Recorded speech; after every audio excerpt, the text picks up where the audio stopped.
Salut, on se retrouve encore dans une autre vidéo.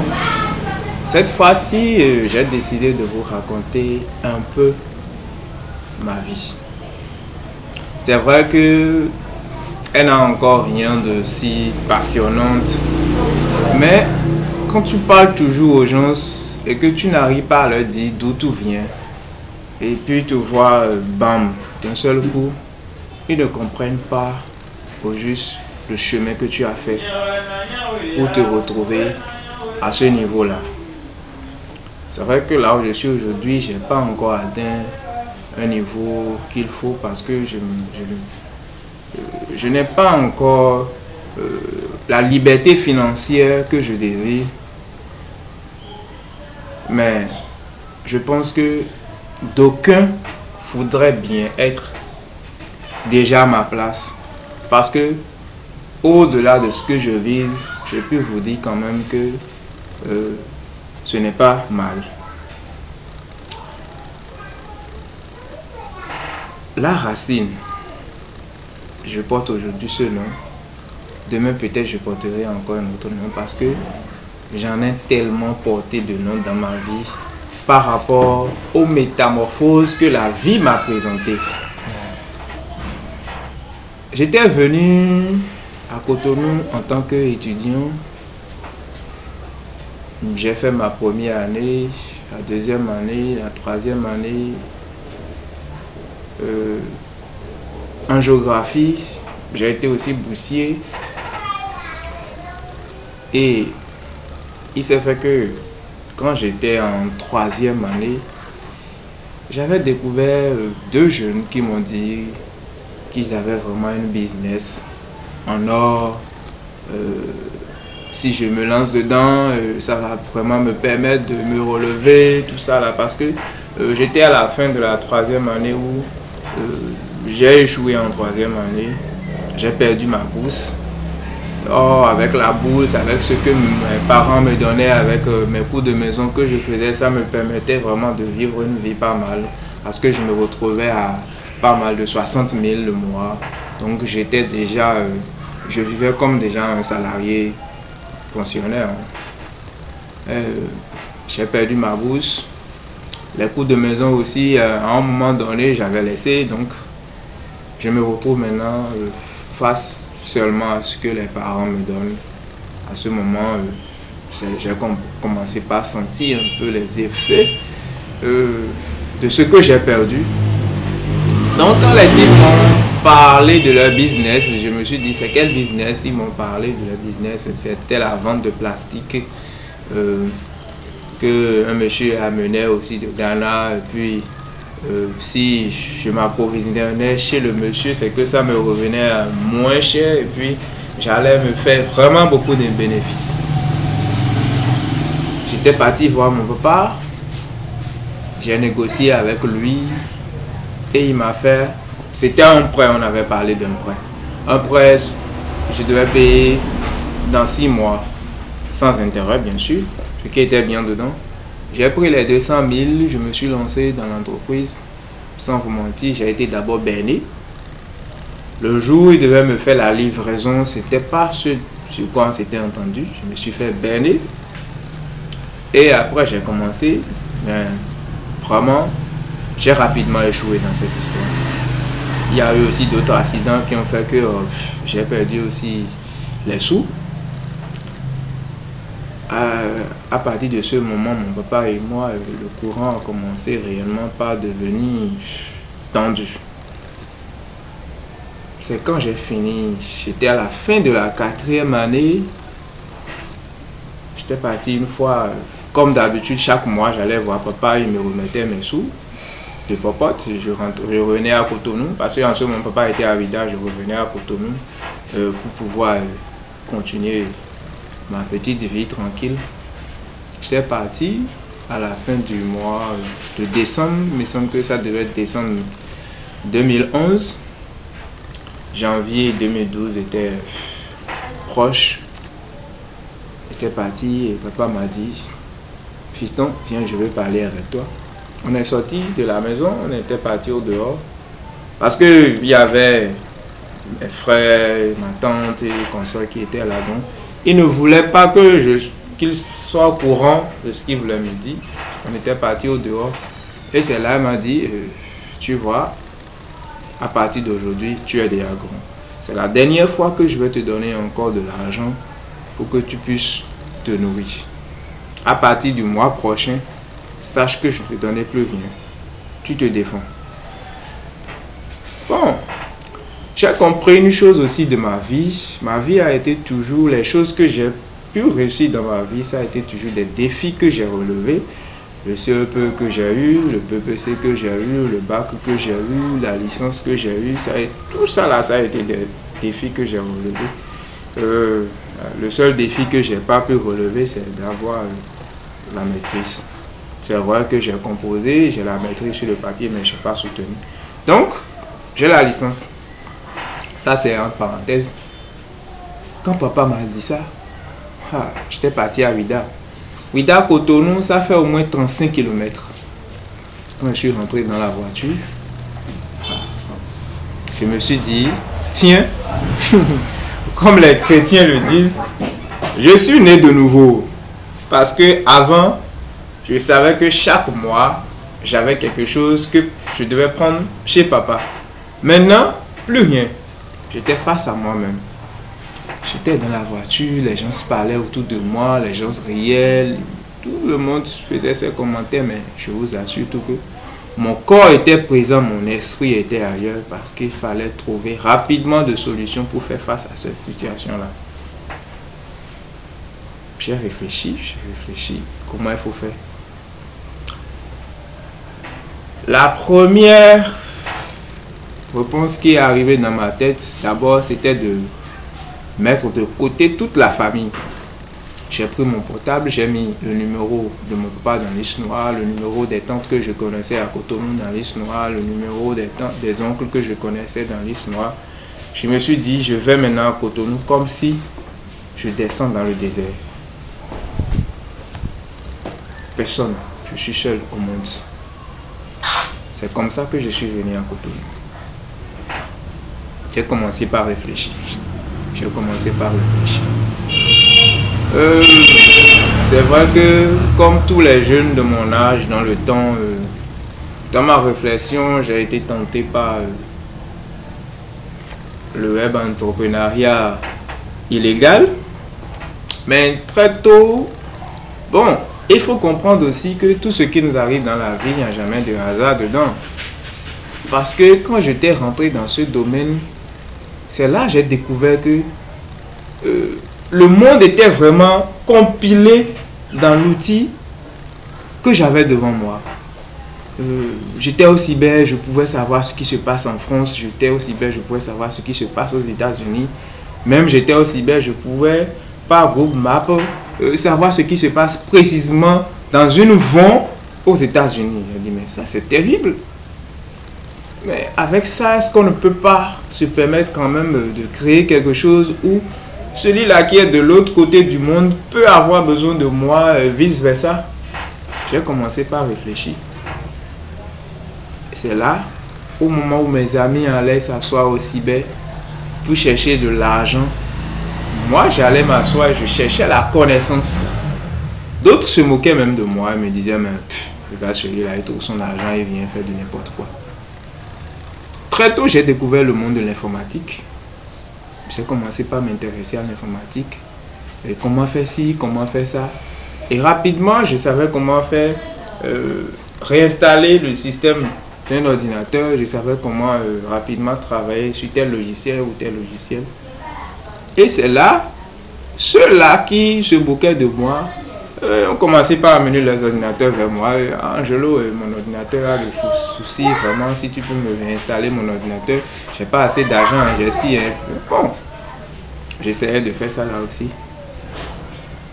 Ce qui a fait que j'ai compris que l'école réellement nous forme pour avoir des diplômes et parler français, mais ne nous forme pas pour avoir la liberté financière. C'est quand j'étais à la maison, j'ai commencé par... Il y avait une dame qui était venue louer là où j'étais aussi. La dame vendait du pain. Et le matin, très tôt, quand j'étais assis devant ma chambre, je vois un monsieur qui vient le matin livrer du pain à la dame. Tout ça, le monsieur était vraiment sale. Il ne s'occupait pas vraiment de son côté vestimentaire. La moto aussi était délabrée. Et puis, c'est lui qui servait le pain à la dame. Le soir, je voyais un monsieur qui venait bien habillé dans le tenue de l'ENAM et qui venait récupérer l'argent chez la dame. Je vais commencer par observer. Et je me suis rendu compte que, en fait, c'est le même monsieur qui venait le matin livrer le pain. C'est lui qui venait encore le soir tout propre et encore dans le tenue de l'ENAM. Ah! Mon cerveau a pris un coup. Comment se fait-il que quelqu'un qui est à l'école, dans une école professionnelle d'État, et nous savons tous, quand on va sur le campus, ceux-là qui sont dans les écoles, comment ils se comportent.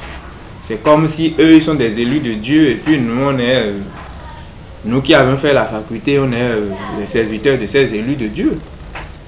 Mais si je vois quelqu'un qui est dans cette école se permettre de faire ce travail, mais moi qui ai fait la Chine populaire, parce que c'est comme ça on appelle les facultés, moi qui ai fait la Chine populaire, comment se fait-il que je ne peux pas faire ce travail-là? Je me suis approché du monsieur et je lui ai demandé, mais quand vous faites votre travail là, qu'est-ce qu'il faut faire? Il m'a dit, ah, tu veux faire ça? J'ai dit oui. Non. Il m'a dit, mais montre-moi ta main. J'ai ouvert la paume de main, il a regardé, il m'a dit, mais non, ta paume de main, elle est trop molle, tu ne peux pas faire ce travail-là. Ce travail, c'est fait pour les gens qui sont bien, vraiment, physiquement costauds. Il a dit, bon, mon frère, la nature a voulu que moi, mon côté physique soit ainsi. Sinon, les travaux champêtres que j'ai fait avec mon papa, si je devais avoir un physique costaud, si ma paume de main devait être vraiment rigueuse, ça le serait déjà. C'est la nature qui a voulu. J'ai envie de faire une histoire, comment on va faire. Il a dit, bon, ok. Parce que dans le temps, le monsieur aussi, sa moto, il avait un souci avec un monsieur, ils ont saisi sa moto, donc il n'avait plus de moto. Il était obligé de mettre le panier de pain sur la tête, puis se promener dans le système. Il a dit, bon, ok, comme tu as une moto, on va faire 3 jours d'essai. Après les 3 jours d'essai, je t'engage. Et on s'est entendu sur comment il allait me payer. J'ai dit, ok, ça me va. Puisque je n'allais nulle part. J'ai dit, ça me va. On a commencé, j'ai fait les 3 jours d'essai. Ah, c'est là où l'Africain, c'est un problème. Et nous devons essayer d'arrêter ce système-là. Quand on fait quelque chose et qu'on voit que notre frère veut aussi rentrer dans le système, on lui crée toutes les difficultés de ce monde pour l'empêcher de pouvoir le faire, pour demain dire ce que je fais, ce n'est pas pour n'importe qui. Non.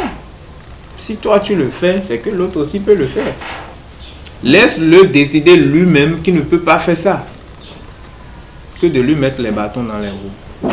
Mon ami, il m'a créé tous les ennuis de ce monde pour pouvoir m'amener à démissionner, mais j'ai tenu un trajet route très fort jusqu'à on a fait les 3 jours.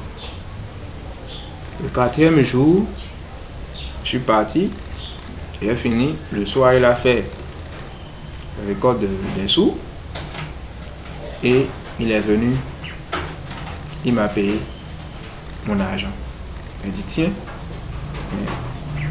ça c'est pas mal. Je me réveille à 6 heures. Déjà à 7h30, je rentre encore à la maison. Des gens sont encore couchés dans leur chambre. Ils ne savent même pas qu'un jour dois faire un travail. Et banalement, je peux avoir 1050 ou bien 1500. À la fin du mois, je me retrouve avec 30 000, bien 35 000. Ça dépend du marché. Je reviens à la maison encore à 7h30. Je me couche, je peux dormir tranquillement toute la journée s'il n'y a pas de choses à faire. Mais à la fin du mois, je pouvais avoir aussi un salaire comme quelqu'un qui allait jobber, parce que nous savons tous que chez nous ici, SMING c'est quelque chose de 27 000 et quelques. Donc j'étais déjà au SMING. J'ai commencé comme ça et puis très tôt, Ça n'a pas fait longtemps, lui et moi, et puis j'ai décroché des clients parce que j'étais dans une zone où je traitais avec aussi les bonnes dames, tout ça là. Donc quand je suis rentré dans le système, je leur ai dit ça, c'est pas vrai. Ok, bon, amène-moi tel nombre de pain, amène-moi tel nombre de pain, amène-moi. Donc rapidement, j'ai rapidement eu des clients aussi. Et en 2 semaines, le monsieur, lui et moi, il y a eu vraiment... l'atmosphère n'était pas bien, et puis on s'est séparés. J'ai commencé maintenant par faire ce job moi-même. En parenthèse, je remercie un ami qui m'a vraiment aidé à trouver le premier financement de 10 000 francs. Il s'appelle Enes Katajo. Présentement, il est en France. C'est un ami, on a fréquenté ensemble à Ouida. Le jour où j'avais besoin de prendre ma première livraison de pain où je devais payer, c'est lui j'ai appelé la veille, j'ai dit, ah mon frère, c'est comme ça, les choses ne vont pas bien, tout ça là, et puis j'ai besoin vraiment de 10 000 pour pouvoir lancer mon business. Il a dit, viens me voir à tel endroit. Non, je ne l'ai même pas dit ça comme ça. J'étais assis quelque part où je réfléchissais à comment j'allais faire. Quand je l'ai vu fortuitement, il passait quelqu'un qui a loué à Vedoko. Je suis à l'église à Caravi. Je ne l'attendais même pas dans la zone. Et puis je le voyais. C'est là qu'il dit, il s'est arrêté. Et je lui ai narré la situation. Il m'a dit, bon, viens me voir à Agla, à telle heure, à tel endroit. Je vais voir comment je ferai. On s'est donné rendez-vous. Quand l'heure a sonné, je l'ai appelé. Et puis je suis parti. Il m'a réellement remis les 10 000 francs. Et j'ai commencé le business. Dans ce business, sans vous mentir, j'ai gagné beaucoup de choses. C'est là où Angelo a commencé réellement par entreprendre. J'ai ouvert un centre informatique où il y avait des jeux, je fais la photocopie, tout ça là. Après, la nature a voulu que je devienne naturopathe.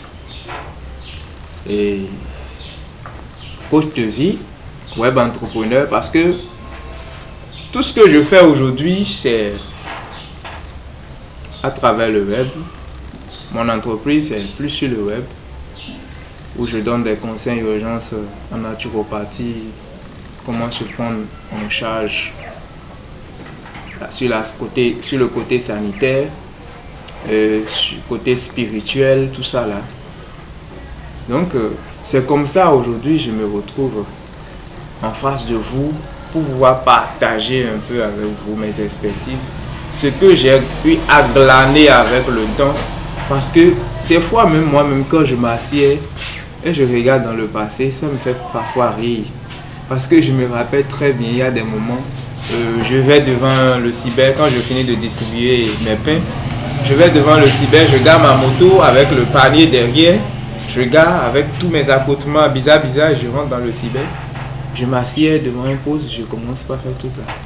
La première fois, le gérant du cyber, qui ne me connaissait pas, lui il est venu nouvellement, il ne me connaissait pas. Quand je suis rentré, il m'a dit, mais vous cherchez quoi? Il dit, mais j'ai un compte ici, il y a des heures dessus. Il a dit, ok. Il me demande, mais vous savez comment faire tout? Il dit, monsieur, ne vous dérangez pas, je sais ce que je fais. Je me suis assis, j'ai essayé de naviguer, j'ai fait mes recherches, tout ce que je voulais, je suis parti. Donc, au fur et à mesure du temps, le gérant a commencé par m'envoyer quelques mots. C'est là qu'il a compris. Le monsieur, en fait, qui venait là pour discuter, qui venait naviguer, n'était pas un illettré, mais réellement il savait ce qu'il faisait. Même hier soir, j'étais assis là, j'ai regardé, j'ai dit, mais tiens, moi-même j'ai fait un parcours entrepreneurial sans le savoir. J'ai appris des choses sur le tas. Ce qui fait qu'aujourd'hui, même j'ai des frères, des amis qui me contactent, j'ai envie de me lancer dans telle chose. Mon parcours sur le tas me permet au moins de lui dire, ah, si tu vas créer telle chose, il faut savoir qu'il y a tel paramètre, il y a tel paramètre, il y a tel paramètre. Avec cette somme-là, tu ne peux pas te lancer dans telle chose. Il faut réfléchir à autre chose. tu peux peut-être te lancer dans ça là. Et quand ça va bien prendre, tu reviens maintenant sur ton idée initiale. Comme ça te permet en même temps d'avoir deux business. Parce que l'argent que tu as aujourd'hui te permet de réaliser ceci. Mais ne mets pas de côté ta passion. Parce que la première chose que tu as dit, c'est ta passion. C'est ce que ton âme veut que tu fasses. Tu ne peux pas mettre ça de côté. Mais tu essaies de prendre un détour, tu prends un raccourci pour pouvoir te retrouver sur le bon chemin qui est ta passion. Et puis, bam, à la fin, tu te retrouves avec ta liberté financière, l'indépendance financière. Tu te réveilles à l'heure que tu veux, tu dors à l'heure que tu veux, tu bosses comme un dingue comme tu veux, tu n'as pas un patron sur le dos, tu n'as que des clients à satisfaire. Et quand un client est satisfait, il faut savoir que 100 clients sont derrière lui à venir. Donc tant que tu fais bien ce que tu sais faire, tu n'as pas à t'en faire. C'est comme ça le web entrepreneuriat. Et il faut se doter aussi des outils. Il faut se doter aussi des outils. Ne cherchez pas aussi à avoir l'outil le plus sophistiqué, non, je vous en prie. Cherchez le minimum. Parce que moi, j'ai juste quelques petits trucs. Et puis j'utilise. C'est vrai que mes vidéos ne sont pas les plus recherchées.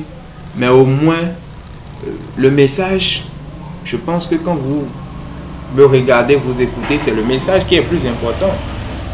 Des fois, quand vous allumez les vidéos de La Racine, cherchez ne même pas regarder son visage. Vous pouvez l'allumer comme une radio et puis vous écoutez. Écoutez-moi simplement, ça me va. Si déjà par ma voix, ça peut vous amener à prendre conscience de votre environnement et savoir que vous avez quelque chose à mettre dans votre environnement, à mettre en valeur du moins dans votre environnement, ça me va déjà tout droit au cœur. Parce que si tout le monde peut se lever en Afrique et comprendre que nous devons profiter au maximum du village planétaire, l'Afrique deviendra fort. Et c'est cette Afrique forte qui fera que le village planétaire aussi saura que les Noirs ne sont plus à marginaliser, les Noirs ne sont plus rien que des consommateurs, mais ils sont aussi des fabricants. Parce qu'aujourd'hui, on n'est rien que des consommateurs. Ça ne va pas, ça ne peut pas aller. On a des choses à mettre en valeur. Hein? Nous avons notre culture. Et quand on parle de culture, ce n'est pas seulement le vaudou. À côté du vaudou, il y a les chants traditionnels. En parlant de chants traditionnels, j'ai un jeune frère qui est dans les chants traditionnels, que un de ces jours, je voudrais bien prendre ma caméra et puis il va chanter et puis mettre en valeur aussi la culture béninoise sur notre chaîne. Et par cette vidéo, je vous enverrai aussi sur sa chaîne. Vous allez commencer par suivre ces vidéos parce qu'il fait de bonnes choses. Au-delà de la culture, nous avons la plastique qui est là. Il y a beaucoup de choses, d'autres choses que nous pouvons mettre en valeur en Afrique. Il faut que nous, jeunes intellectuels, nous qui sommes allés à l'école, on puisse aller vers la génération passive, cette génération qui est en train de partir, pour prendre les connaissances empiriques chez cette génération que nous allons maintenant apporter à notre ère pour pouvoir mettre en valeur. Parce que la génération passive a beaucoup de connaissances. Et sans ces connaissances, nous aujourd'hui, génération active, on ne peut rien faire. Il faut qu'on aille chez cette génération passive pour pouvoir prendre ces connaissances empiriques. Parce que quand je parle de connaissances empiriques, c'est des connaissances qui ne sont pas dotées en fait de logique scientifique. Et comme nous on a appris la logique scientifique à l'école, on va prendre maintenant ces connaissances, on va essayer de maintenant d'agencer avec les logiques scientifiques pour pouvoir présenter ces connaissances sur le village planétaire et mettre cela en valeur. En tout cas, je demande à la jeunesse africaine que ce que nous voyons sur le net, ce que nous voyons ailleurs, on peut le faire chez nous. C'est possible. Si c'est possible ailleurs, c'est possible chez nous. On dit que l'Afrique est le berceau de l'humanité. La race humaine a commencé par l'Afrique. Et si le blanc arrive à faire ça, ça veut dire que nous aussi, nous avons ça dans notre gène, dans notre ADN. Vous voyez? Donc, levez-vous. Il faut qu'on soit indépendant réellement. Et je vais finir par vous dire, n'attendez pas qu'on vous donne l'indépendance. L'indépendance octroyée, c'est un cadeau empoisonné. On arrache l'indépendance. Il faut montrer aux gens ce que vous êtes capables. Si vous attendez qu'on vous octroie l'indépendance, comme on a octroyé à nos pays, vous voyez ce qui se passe. Chaque année, le Bénin fête l'indépendance. Chaque année, les pays africains fêtent l'indépendance. Mais est-ce qu'ils sont réellement indépendants? Non. Parce qu'ils ont cherché, on les a donné l'indépendance. Ces pays-là africains, à qui on n'a pas octroyé l'indépendance, vous voyez comment ils sont. Donc c'est ça en fait. Il faut arracher l'indépendance. L'indépendance octroyée, c'est un cadeau empoisonné. Merci.